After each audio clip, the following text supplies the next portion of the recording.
Hello friends, n factor calculation के बाद में आज हम बात करेंगे एप्लीकेशन ऑफ एन फैक्टर की। तो सबसे पहले इस सीक्वेंस में मैं बात करना चाहूंगा दोबारा लॉ ऑफ इक्विवेलेंस की, जिसमें मैंने आपको बताया था कि दो केमिकल जब आपस में रिएक्शन करते हैं तो ऐसा same number of gram equivalents में करते हैं। जैसे ए और बी जब आपस में रिएक्शन करेंगे तो ए के ग्राम इक्विवेलेंट्स और बी के ग्राम इक्विवेलेंट्स बिल्कुल बराबर होंगे, जिसको मैंने इस तरह से शो किया था पहले भी। Number of equivalents of A is equal to number of equivalents of B, जहां NE का मतलब नंबर ऑफ ग्राम इक्विवेलेंट्स या नंबर ऑफ इक्विवेलेंट्स कहा जाता है। किसी भी केमिकल्स के ग्राम इक्विवेलेंट या इक्विवेलेंट किस तरह से निकाले जाते हैं आप जानते ही हैं, उसके क्रिया करने वाले द्रव्यमान को उसके तुल्यांकी भार से डिवाइड करके। अब अगर मुझे दोनों केमिकल्स के ई निकालने होते हैं इक्विवेलेंट वेट, तो मैंने आपको पिछले वीडियो में बताया था कि किसी भी केमिकल का इक्विवेलेंट वेट उसके मॉलिक्यूलर वेट या फॉर्मूला वेट को उस रिएक्शन में उसके एन फैक्टर से डिवाइड करने से निकल जाता है। तो इस तरह से मैं दोनों केमिकल्स के ई निकाल लूंगा और एक केमिकल का अमाउंट अगर गिवन है तो इसकी हेल्प से मैं किसी दूसरे केमिकल की अमाउंट बिल्कुल आराम से निकाल सकता हूं। तो ये बिल्कुल सिंपल मैथमेटिकल एक्सप्रेशन है लॉ ऑफ इक्विवेलेंस का। इस लॉ को लगाते वक्त आपको केमिकल रिएक्शन को बैलेंस करने की जरूरत नहीं होती, आप डायरेक्ट ही एन फैक्टर कैलकुलेशन के थ्रू दोनों के इक्विवेलेंट्स निकाल सकते हैं और दोनों को इक्वेट कर सकते हैं। जब हम कंसंट्रेशन टर्म्स पढ़ते हैं तो वहां पर एक कंसंट्रेशन टर्म आती है जिसको हम बोलते हैं नॉर्मेलिटी। तो जब मैंने कंसंट्रेशन टर्म डिस्कस की थी तो वहां मैंने नॉर्मेलिटी का जिक्र नहीं किया था। क्यों? क्योंकि नॉर्मेलिटी के अंदर भी इक्विवेलेंट वेट का यूज होता है। अब हम उस कंसंट्रेशन टर्म की भी बात करते हैं जिसे हम बोलते हैं नॉर्मेलिटी। तो जिस तरह से मोलैरिटी किसी भी केमिकल की 1 लीटर सोल्यूशन में डिजोल्व नंबर ऑफ मोल्स को बोला जाता है, उसी तरह से अगर आपको कोई बोलेगा नॉर्मेलिटी, अगर आपको एक कंसंट्रेशन टर्म बोलेगा नॉर्मेलिटी, तो इसको हम कैसे डिफाइन करते हैं? इसका सिंबल है कैपिटल N। तो ये क्या है? ये है number of gram equivalents, number of gram equivalents in 1 litre solution. किसी भी केमिकल के 1 लीटर सॉल्यूशन में उसके जितने ग्राम इक्विवेलेंट्स डिसोल्व होते हैं उन ग्राम इक्विवेलेंट्स को उस सॉल्यूशन की नॉर्मेलिटी कहते हैं। तो मैं क्या बोल सकता हूं? मैं बोल सकता हूं if V litre solution contains, if V litre solution contains NE gram equivalents, अगर उसके V लीटर सॉल्यूशन में उसके NE ग्राम इक्विवेलेंट्स हैं तो बस मुझे 1 लीटर सॉल्यूशन में उसके ग्राम इक्विवेलेंट्स को निकालना है और जो भी ये वैल्यू आएगी वो उसके सॉल्यूशन की नॉर्मेलिटी के बराबर होगी। बिल्कुल सिंपल सा एक्सप्रेशन है। Normality is equal to number of equivalent of substance upon volume of solution in litres. यानी कि अगर मुझे नंबर ऑफ इक्विवेलेंट निकालने हैं तो मैं किसी भी सॉल्यूशन की नॉर्मेलिटी को उसके लीटर के वॉल्यूम से मल्टीप्लाई करके निकाल सकता हूं। जैसा कि मैंने आपको कहा कि ये कैसे आएंगे NE, तो NE की जगह क्या मैं प्लेस कर सकता हूं? उस सब्सटेंस का मास अपॉन उसका इक्विवेलेंट वेट, जैसे कि मैंने भी आपको बताया। तो इस वैल्यू को जैसे मैं यहां प्लेस करता हूं तो मेरे पास आ जाता है W/E into VS in litre is equal to normality. इस तरह से हम किसी भी सॉल्यूशन की नॉर्मेलिटी फाइंड कर सकते हैं। जनरली न्यूमेरिकल्स में जो वॉल्यूम गिवन होता है वो मिलीलीटर में गिवन होता है, तो बड़े आराम से इसको मैं कन्वर्ट कर देता हूं। तो नॉर्मेलिटी का जो बहुत ज्यादा यूज फॉर्मूला आपको दिखाई देता है वो है W/E इंटू 1000/V। अगर वॉल्यूम मुझे मिलीलीटर में देगा तो मैं इस फॉर्मूले को यूज करके बिल्कुल आराम से किसी भी सॉल्यूशन की नॉर्मेलिटी निकाल सकता हूं। इसको आप नंबर 3 कर लीजिए, इसको आप नंबर 4 कर लीजिए और इसको आप नंबर 5 कर लीजिए। और सबसे इंपॉर्टेंट बात, अगर मुझे किसी सॉल्यूशन की नॉर्मेलिटी और वॉल्यूम गिवन है तो मैं उसकी नॉर्मेलिटी और वॉल्यूम को मल्टीप्लाई करके उस केमिकल के नंबर ऑफ इक्विवेलेंट्स निकाल सकता हूं। तो इस बात को आप ध्यान रखिएगा, जब भी हमें नंबर ऑफ इक्विवेलेंट्स निकालने हो या तो मैं मास और इक्विवेलेंट वेट को डिवाइड करके निकाल सकता हूं, या अगर डिसॉल्व फॉर्म में मुझे केमिकल दिया हुआ है तो उस सॉल्यूशन की नॉर्मेलिटी को वॉल्यूम से मल्टीप्लाई करके भी नंबर ऑफ इक्विवेलेंट्स निकाले जा सकते हैं। आइए अब इसका यूज हम कहां करेंगे देखते हैं। इसका यूज हम कहां करेंगे, आइए देखते हैं कहां पर मैं इस नॉर्मेलिटी वाले फॉर्मूले को यूज करूंगा। तो वापस मैं अपने पॉइंट पे आ रहा हूं। मैंने आपको बोला कि दो केमिकल्स जब आपस में रिएक्शन करेंगे, वो चाहे उनके बीच में कोई न्यूट्रलाइजेशन हो रहा हो या वो आपस में कोई रेडॉक्स रिएक्शन कर रहे हो, कुछ भी, अगर दो केमिकल्स आपस में रिएक्शन करके प्रोडक्ट की फॉर्मेशन करते हैं तो मैंने आपको बोला इन दोनों के नंबर ऑफ इक्विवेलेंट बराबर होंगे जो रिएक्शन करेंगे। लो आप कितना भी, कई बच्चों को यहाँ डाउट हो जाता है, लेना तो आपके हाथ में है, आप इसके 10 इक्विवेलेंट ले लो, इसका एक ही ले लो, लेकिन रिएक्शन में दोनों बराबर करेंगे, इसका एक इक्विवेलेंट उसके एक इक्विवेलेंट से रिएक्शन करेगा। तो या तो मैं W/E of A is equal to कर देता हूं W/E ऑफ B। तो एक फॉर्मूला तो आपका ये यूज होता है इन रिएक्शंस। ये फॉर्मूला कब यूज होता है, जब एक केमिकल का आपको मास गिवन होता है और दूसरे केमिकल का रिएक्शन करने वाला मास आपसे पूछता है, तो फिर आपने ये वाला फॉर्मूला यूज करना है। कई बार वो एक केमिकल तो सॉलिड फॉर्म में देता है लेकिन दूसरा केमिकल किसी सॉल्यूशन में डिसॉल्व करके देता है, तो उस केस में क्या कर सकते हैं, आइए देखते हैं। तो जो केमिकल आपको सॉलिड फॉर्म में दे रखा है उसका तो मास ले लिया कीजिए, और अभी आपने देखा W/E किसके बराबर होता है, W/VE, यानी कि नंबर ऑफ इक्विवेलेंट किसके बराबर होते हैं, नॉर्मेलिटी इनटू वॉल्यूम लीटर के, या अगर मैं लीटर की जगह पर वॉल्यूम मिलीलीटर में देता हूं तो ये फॉर्मूला भी आप अप्लाई कर सकते हो। ये फॉर्मूला कब अप्लाई करेंगे, जब ए केमिकल का तो आपको मास दिया होगा बच्चों, और बी केमिकल आपको किसी सॉल्यूशन की फॉर्म में दिया होगा जिस सॉल्यूशन की नॉर्मेलिटी n है और जिसका वॉल्यूम VmL है, तो ये सेकंड फॉर्मूला आपका आ जाएगा। कई बार आपको दोनों ही सॉल्यूशन फॉर्म में दिए होते हैं, जैसे आप करते हो वॉल्यूमेट्रिक एनालिसिस या टाइट्रेशंस के अंदर। टाइट्रेशंस में क्या होता है, फ्लास्क में जो सॉल्यूशन है वो भी सॉल्यूशन फॉर्म में है और ब्यूरेट में भी आपको सॉल्यूशन फॉर्म दी होती है। अगर दोनों केमिकल सॉल्यूशन फॉर्म में है तो दोनों केमिकल के लिए मैं NVml/1000 is equal to NVml/1000 इस फॉर्मूले को यूज करूंगा।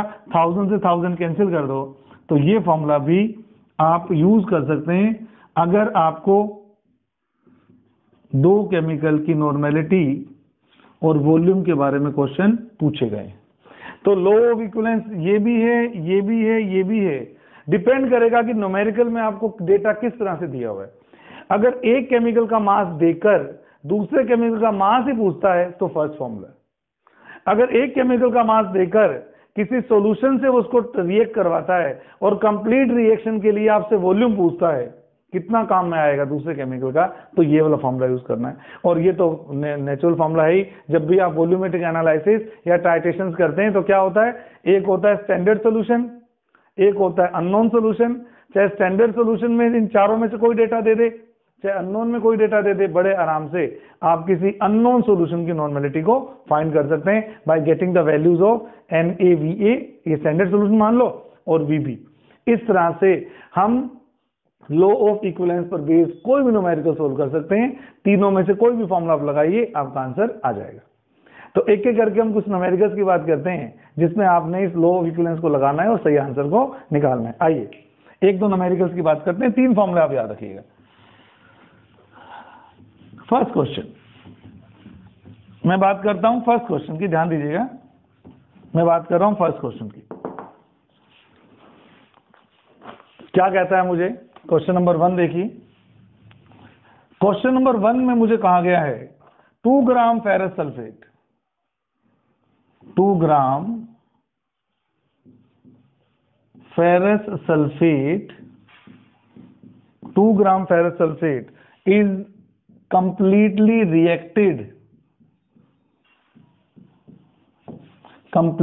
reacted with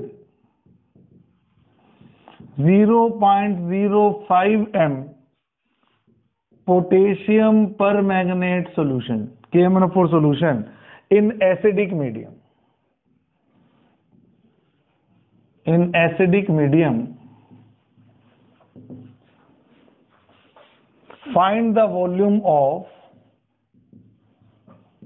find the volume of permanganate solution used, permanganate solution used, permanganate solution used. ये क्वेश्चन आपसे पूछा गया। अब हम बात करें अगर इस क्वेश्चन में केमिकल है फेरस सल्फेट और रिएक्शन किससे कर रहा है, KMnO4 से, तो सबसे पहले जब हम इसका सॉल्यूशन करेंगे तो एक तरफ लिख देता हूं मैं फेरस सल्फेट और इसके जो इक्विवेलेंट है वो किसके बराबर होने चाहिए, KMnO4 के बराबर होने चाहिए। हम लोग अच्छे से जानते हैं कि ये आपस में कौन सी रिएक्शन करने वाले हैं बेटे, रेडॉक्स रिएक्शन करने वाले।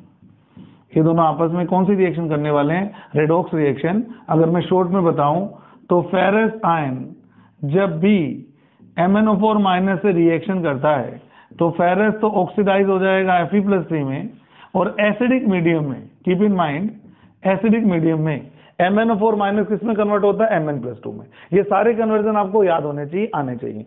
तो अगर मैं ये कहूं कि ये इसकी स्टेट है +2 और यहां इसकी स्टेट हो गई +3, परमैंगनेट आयन की स्टेट +7 और यहां हो गई +2, तो आप देखेंगे ये तो +2 से +3 में जा रहा है, यानी कि कितने इलेक्ट्रॉन्स का ट्रांसफर हुआ, एक इलेक्ट्रॉन का। तो ऑक्सीडेशन का एन फैक्टर तो हो गया बेटे 1। Mn +7 से +2 में रिड्यूस हो रहा है, तो रिडक्शन का जो एन फैक्टर है वो कितना हो गया, 5। या यूं कहूं फेरस सल्फेट का एन फैक्टर तो लेना 1 और पोटेशियम पर मैग्नेट का, या सिंपल कहूं पर मैग्नेट का एन फैक्टर कितना लेना है आपने, 5 एन फैक्टर आपने लेना है। तो क्या करूं मैं, ये मास की फॉर्म में दिया हुआ है बेटे, वो सॉल्यूशन की फॉर्म में दिया हुआ है। अभी मैं आपको क्या क्या हटाऊं, जब एक केमिकल आपको मास की फॉर्म में दिया हुआ हो तो इसके लिए तो W/E लगाएंगे, और दूसरा केमिकल जो आपको सॉल्यूशन की फॉर्म में दिया हुआ हो उसके लिए हम क्या लगाएंगे, NV/1000, जिसमें V किसमें लेना चाहिए हमें, मिलीलीटर में। आइए हम देखते हैं। जहां तक इसके मास का सवाल है, ये है मान लीजिए फेरस सल्फेट के लिए और ये मान लीजिए आपका परमैंगनेट आयन के लिए मैं इसको यूज कर रहा हूं। तो mass upon equivalent mass, FeSO4 का कितना ग्राम दिया हुआ है, 2 ग्राम। जहां तक इक्विवेलेंट मास का सवाल होता है किसके बराबर होता है, equivalent mass is equal to molecular mass upon n factor. पहले मैं इसका मोलिकुलर मास निकालता हूं फेरस सल्फेट का, FeSO4, Fe का होता है 56 और SO4 का होता है 96। तो आप इसको जब सम करोगे तो ये आ जाएगा बेटे 152। तो अगर इसका मोलिकुलर मास 152 है तो क्या इसका इक्विवेलेंट वेट जो आपने सीखा हुआ है, किसी भी केमिकल का E कैसे निकालते हैं, molecular weight upon n factor. अब मोलिकुलर वेट 152 है, फेरस सल्फेट का एन फैक्टर कितना है, 1 है, तो ये इसका इक्विवेलेंट वेट हो जाएगा। जहां तक मोलैरिटी का सवाल है, नॉर्मेलिटी किसके बराबर होती है, मोलैरिटी इंटू एन फैक्टर के बराबर होती है। तो अगर आपको इसकी मोलैरिटी गिवन है 0.05 KMnO4 की और इसका एन फैक्टर कितना लिया रिडक्शन का 5, तो ये एक तरह से नॉर्मेलिटी आ जाती है। Normality is what, molarity into N factor. Divide करूंगा 1000 से, इससे मेरे पास इसका V कैलकुलेट हो जाएगा। तो अगर मैं कैलकुलेशन करता हूं तो ये हो गया 2/152 is equal to 0.25/1000 into V ml में। तो अगर आपको इससे V कैलकुलेट करना है तो V हो जाएगा 2000/152 इंटू 0.25, और इसको जब आप कैलकुलेट करोगे तो आपका वॉल्यूम आ जाएगा। इसको जब आप कैलकुलेट करोगे तो आपका वॉल्यूम आ जाएगा। इस तरह से आपने किसी भी वॉल्यूमेट्रिक एनालिसिस की प्रॉब्लम में किसी ऐसे सॉल्यूशन का वॉल्यूम हम फाइंड कर सकते हैं जो कि दूसरे को या तो न्यूट्रलाइज कर रहा हो या रिडॉक्स रिएक्शन कर रहा हो। इस तरह से हम इन कैलकुलेशंस को कर सकते हैं बिल्कुल आराम से। क्लियर है आपके अच्छी तरह से। ये कैलकुलेशन में VS की वैल्यू 2152 इंटू 0.25। चलिए अब हम बात करते हैं सेकेंड क्वेश्चन की। अब हम बात करते हैं सेकेंड क्वेश्चन की कि किस तरह से सेकेंड क्वेश्चन को आपने करना है। आइए, बस आपको कॉन्सेप्ट देखना है, कॉन्सेप्ट तो आपका क्लियर ही है, उसको अप्रोच लगानी है कि क्या फॉर्मूला यूज होगा कि हमारे न्यूमेरिकल जल्दी जल्दी सोल्व हो जाए।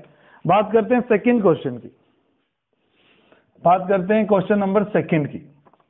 हाउ मेनी ग्राम्स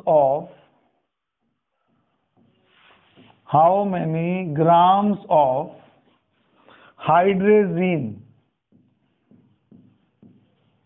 कई बार केमिकल का फॉर्मूला भी आना चाहिए, नहीं तो हमें पता ही नहीं लगता। ये होता है हाइड्रेजीन N2H4, completely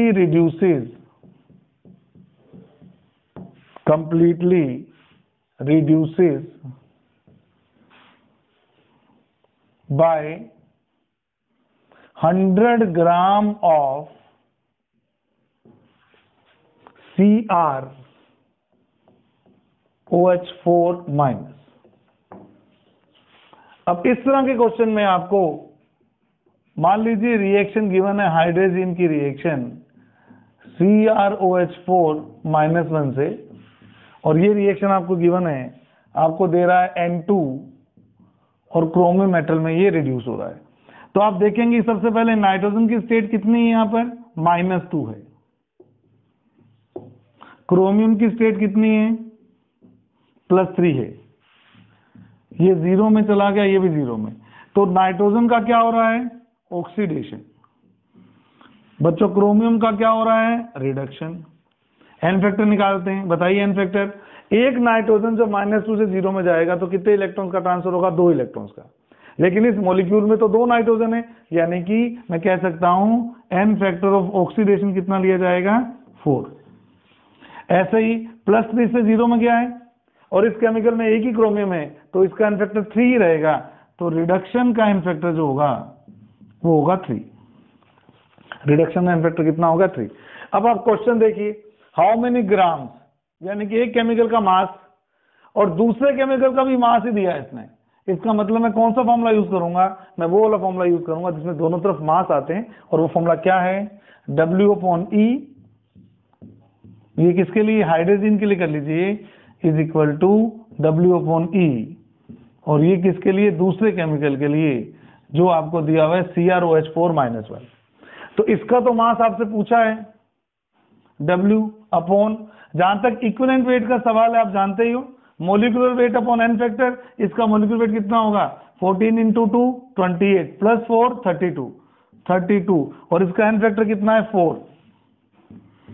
इसी तरह से दूसरे केमिकल के कितने ग्राम दिए हुए हैं, 100 ग्राम दिए हुए। दूसरे केमिकल के कितने ग्राम दिए हुए हैं, 100 ग्राम दिए हुए हैं। और इसका पहले हम मोलिकुलर वेट निकाल लेते हैं, 52 + 17 + 1 18 × 4, तो ये हो जाएगा 52 + 72, तो 124। तो अगर इसका मोलिकुलर वेट 124 है और इसका एन फैक्टर कितना बचे, 3, तो इस कैलकुलेशन से मैं बिल्कुल आराम से W हाइड्रोजीन की अमाउंट निकाल सकता हूं कि कितनी यूज हो जाएगी। इस तरह से आपने इन कैलकुलेशन को प्रोसीड करना है। तो ये आपका कैलकुलेशन वाला पार्ट आपका पूरा हो जाएगा। इस तरह से आपने अलग अलग केमिकल्स के मासेस वगैरह फाइंड करने। अब मैं बात करता हूं अगले क्वेश्चन की। देखिए मैंने जो पिछले 2 क्वेश्चन दिए उसमें फर्स्ट क्वेश्चन में मास और सॉल्यूशन का यूज किया, सेकंड क्वेश्चन में मास और मास को यूज किया। आइए अब हम देखते हैं हमारे पास थर्ड क्वेश्चन किस तरह का आ रहा है। अब मैं बात कर रहा हूं थर्ड क्वेश्चन की आपके सामने। अब मैं आपके सामने बात कर रहा हूं थर्ड क्वेश्चन की। चलिए अब मैं आपके सामने बात कर रहा हूं थर्ड क्वेश्चन की। इन question number third 100 milliliter of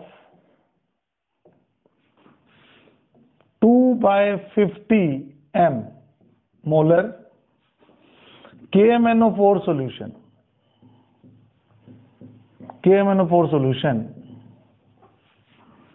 completely oxidize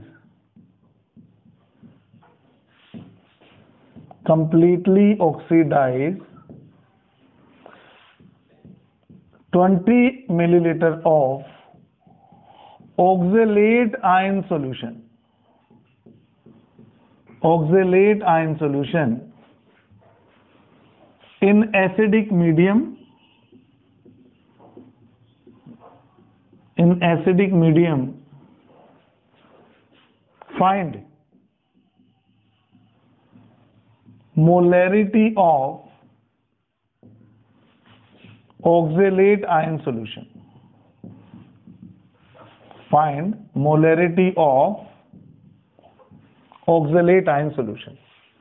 और इस क्वेश्चन में इस बार आपको रिएक्शन नहीं गिवन है। रिएक्शन जब गिवन नहीं होती तो हमें थोड़ा बहुत कॉन्सेप्ट लगाना पड़ता है। हमें पता होना चाहिए कि जब भी MnO4 एसिडिक मीडियम में कोई भी रिएक्शन करता है तो फाइनली ये किसमें जाता है, Mn+2 में। जब ये बेसिक मीडियम में रिएक्शन करता है तो जाता है MnO4-2 में, और जब ये न्यूट्रल मीडियम में रिएक्शन करता है तो जाता है MnO2 में। तो जैसे ही आपको किसी भी न्यूमेरिकल में ऐसा बोलता है कि एसिडिक मीडियम में है, यानी कि वो किसमें कन्वर्ट होगा, Mn+2 में। और जहां तक ऑक्जेलेट आयन का सवाल है, C2O4-2 किसी भी मीडियम में ऑक्जेलेट ऑक्सीडाइज होकर CO2 देती है, कंफर्म सी बात है। आप लोग एक और चीज नोट कर रहे हो, मैं किसी भी केमिकल रिएक्शन को बैलेंस नहीं कर रहा, क्योंकि लॉ ऑफ इक्विवेलेंस लगाते वक्त हमें बैलेंसिंग की रिक्वायरमेंट नहीं होती। बस हमें यह देखना होता है कि उस रिएक्शन में इस स्पीशीज का एन फैक्टर कितना है और इसकी स्पीशीज का एन फैक्टर कितना है। और वो पता कैसे लगता है कि जिस प्रोडक्ट में कन्वर्ट हुए हैं, कन्वर्ट होते वक्त कितने इलेक्ट्रॉन्स का एक्सचेंज किया है इन्होंने। अगर रिड्यूस हो रहा है तो कितने इलेक्ट्रॉन्स का रिडक्शन है, और अगर ऑक्सीडाइज हो रहा है तो कितने इलेक्ट्रॉन्स का ऑक्सीडेशन है। तो आइए, ये है +7, ऑक्सीलेट में कार्बन की स्टेट निकालनी आपको आती है +3, Mn की स्टेट है +2 और CO2 में कार्बन की स्टेट है +4। आइए देखते हैं, 7 से 2 में जाने का मतलब रिडक्शन का एन फैक्टर कितना बचे, 5 है। 3 से 4 पे जाने का मतलब, अब यहां गलती नहीं करनी, एक कार्बन जाता तो एक इलेक्ट्रॉन का ऑक्सीडेशन होता, लेकिन मेरी जो स्पीशीज है जो मुझे ऑक्सीडाइज करनी है उसमें ऐसे कितने एटम्स हैं जिनकी स्टेट में चेंज हो रहा है, ऐसे 2 कार्बन एटम्स है। तो क्या कहूंगा मैं, ऑक्सीडेशन का जो एन फैक्टर होगा वो कितना होगा बच्चों, 2 होगा, 1 नहीं होगा। तो ये तो मुझे एन फैक्टर पता लगे दोनों के। अब आप इस क्वेश्चन को एनालाइज कीजिए, ये भी सॉल्यूशन फॉर्म में है, वो भी सॉल्यूशन फॉर्म में है। इसका मतलब मुझे सॉल्यूशन फॉर्म वाला फॉर्मूला लगाना है। इसका मतलब मुझे लगाना है N1V1 = N2V2। V1 और V2 लीटर में भी हो सकते हैं और मिलीलीटर में भी हो सकते हैं। बस इस बात का ध्यान रखना है दोनों सेम यूनिट में हो। V1 V2 या तो दोनों ही लीटर में हो या दोनों ही मिलीलीटर में हो। तो आइए, नॉर्मेलिटी, मैंने आपको ये भी बोला है कि नॉर्मेलिटी क्या होती है, मोलैरिटी इंटू एन फैक्टर। तो अगर ये सॉल्यूशन ले लेता हूं KMnO4 का और ये ले लेता हूं मैं ऑक्जेलेट आयंस का, तो M1 N factor 1 V1 = M2 N factor 2 और V2, क्योंकि नॉर्मेलिटी किसके बराबर होती है, मोलैरिटी इंटू एन फैक्टर के। तो लेफ्ट में मैंने मान लीजिए KMnO4 लिया है और राइट में मैंने मान लीजिए ऑक्जेलेट लिया है। तो कैसे करें, KMnO4 की मोलैरिटी कितनी है, 2/50, एन फैक्टर कितना है इसका, 5, ये रहा 5 एन फैक्टर है KMnO4 का, 7 से 2। वॉल्यूम कितना यूज हो रहा है इसका, 100 ml यूज हो रहा है, इज इक्वल टू ऑक्जेलेट वाले की मोलैरिटी आपको पता करनी है, ये रही। तो मोलैरिटी पता नहीं है, M2 लिख लो। एन फैक्टर कितना है इसका, 2 है, और वॉल्यूम कितना यूज हुआ बेटा इसका, 20 ml यूज हुआ। तो कैसे करें, आप क्या करो, 20 से 20 कैंसिल कर दो, 0 से 0 कैंसिल कर दो और 5 से 5 कैंसिल कर दो। तो ये तो 1 ही आ गया बेटे, ये हो गया M2 × 2। तो ये कैलकुलेशन आसान है इसलिए मैंने कर दी। तो यानी कि फाइनल सॉल्यूशन की जो मोलैरिटी आएगी, मतलब ऑक्जेलेट सॉल्यूशन की जो मोलैरिटी आएगी वो कितनी आएगी, 0.5, यानी कि सेमी मोलर सॉल्यूशन आपका इसमें यूज होगा। इस तरह से अलग अलग न्यूमेरिकल्स में हम कॉन्सेप्ट लगाकर न्यूमेरिकल्स के आंसर निकाल सकते हैं। अब एक फोर्थ क्वेश्चन की बात करते हैं, उसके बाद हम आगे चलेंगे। कई बार एन फैक्टर की कैलकुलेशन में हमें 2 अलग अलग टाइप की रिएक्शन आ जाती है हमारे सामने। देखिए क्वेश्चन नंबर 4 क्या कहता है, a gram of KHC2O4 potassium bioxalate completely neutralized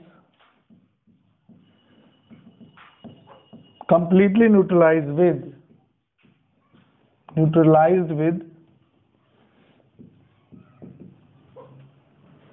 100 milliliter of 0.05 m calcium hydroxide solution, 0.05 m calcium hydroxide solution and b gram of same salt यानी कि KHC2O4 require 100 milliliter of 0.02 m KMnO4 solution in acidic medium. Salt एक ही दो अलग अलग type की reaction कर रहा है in acidic medium to get completely oxidized, to get completely oxidized, then find the ratio of A and B. आपको A और B का रेशियो निकालना है। तो बहुत बेहतरीन क्वेश्चन, आइए देखते हैं कैसे करना है इसको। आपको रेशियो निकालना है A और B का। तो अब इसके सॉल्यूशन में बहुत इंपॉर्टेंट बात मैं डिस्कस करने वाला हूं, ध्यान से सुनिएगा। अब आपकी इसकी दो रिएक्शंस है। एक रिएक्शन तो इसकी हो रही है बेटे बेस के साथ। अगर बेस के साथ ये रिएक्शन कर रहा है तो ये रिएक्शन होगी एसिड बेस रिएक्शन। और अगर यही सोल्ट का B ग्राम KMnO4 से रिएक्शन कर रहा है तो ये जो रिएक्शन होगी ये रिएक्शन होगी रेडॉक्स। तो इसके हम दो इक्वेशन बनाएंगे। पहली इक्वेशन में KHC2O4 इक्विवेलेंट किसके बराबर होंगे? कैल्शियम हाइड्रोक्साइड के इक्विवेलेंट के बराबर होंगे। और सेकंड रिएक्शन में KHC2O4 के इक्विवेलेंट किसके बराबर होंगे? KMnO4 के इक्विवेलेंट के बराबर होंगे। राइट, चलिए अब ये जो रिएक्शन है बेटा वो न्यूट्रलाइजेशन है। ये रिएक्शन कौन सी है? न्यूट्रलाइजेशन। और न्यूट्रलाइजेशन में कैसे बताया इनफैक्टर कि कोई भी सोल्ट अगर न्यूट्रलाइजेशन में पार्टिसिपेट कर रहा है तो उसके कितने रिप्लेसेबल H पॉजिटिव आयन उस न्यूट्रलाइजेशन में पार्टिसिपेट कर रहे हैं। इस बेचारे के पास तो एक ही है तो इसका एक H ही यूज होगा, यानी कि यहाँ पर इसकी बेसिसिटी 1 है और यहाँ पर इसकी बेसिसिटी 1 है तो इसका इनफैक्टर भी 1 है। जबकि इस बेस में दो OH पार्टिसिपेट कर रहे हैं तो बेस का इनफैक्टर 2 है और इस सोल्ट का इनफैक्टर 1 है। अगर मैं उस चेंज की बात करूं, अब यहाँ पे रिएक्शन कौन सी हो रही है? रेडॉक्स रिएक्शन हो रही है। रेडॉक्स रिएक्शन में इनफैक्टर कैसे निकालते हैं कि ये किस में कन्वर्ट होगा और वो किस में कन्वर्ट होगा। फिर मैं देखूंगा कि किस तरह से इलेक्ट्रॉन का ट्रांसफर हो रहा है।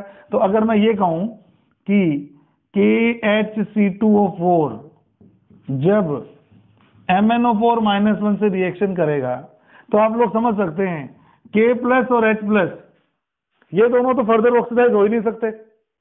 केवल ऑक्सलेट है जो ऑक्सीडाइज होकर क्या देगा बेटा? CO2 देगा।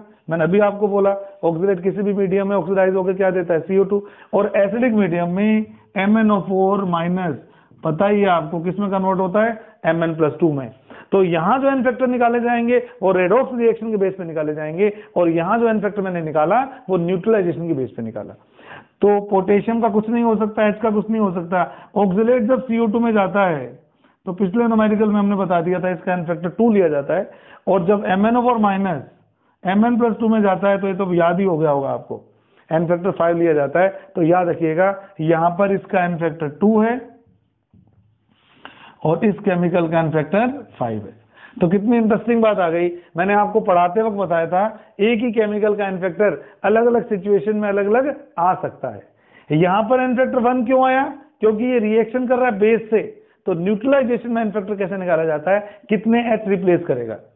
और यहाँ पे इसका इनफैक्टर 2 क्यों आया? क्योंकि इनकी रिएक्शन रेडॉक्स है तो ये 2 का मतलब जब ये रेडॉक्स चेन में जाएगा तो ये 2 इलेक्ट्रॉन्स का ट्रांसफर करेगा, इसलिए इसका इनफैक्टर क्या है? 2 आया। तो एक ही केमिकल का इनफैक्टर इस रिएक्शन में 1 लिया है KHC2O4 का और उस रिएक्शन में कितना लिया है? 2 लिया है। बस अब कुछ बचा ही नहीं इस क्वेश्चन में। आइए, तो अगर मैं कहता हूं A ग्राम है इसका, अब इसका जो इक्विवेलेंट वेट होगा वो होगा बेटे molecular weight upon N factor.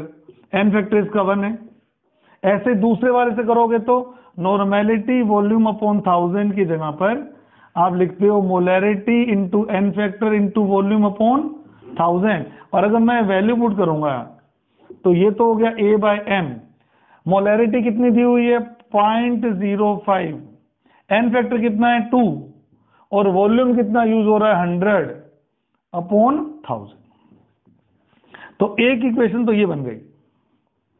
अगर मैं इसको इजी कर लूं तो ये हो गया आपका 0.1 अपॉन 10, 0.01 के बराबर हो गया। लो ऐसे यहां जाओ, यहां पर भी लगाता हूं फॉर्मूला क्या W अपॉन E। W कितना यूज हो रहा है इसका 20 ग्राम।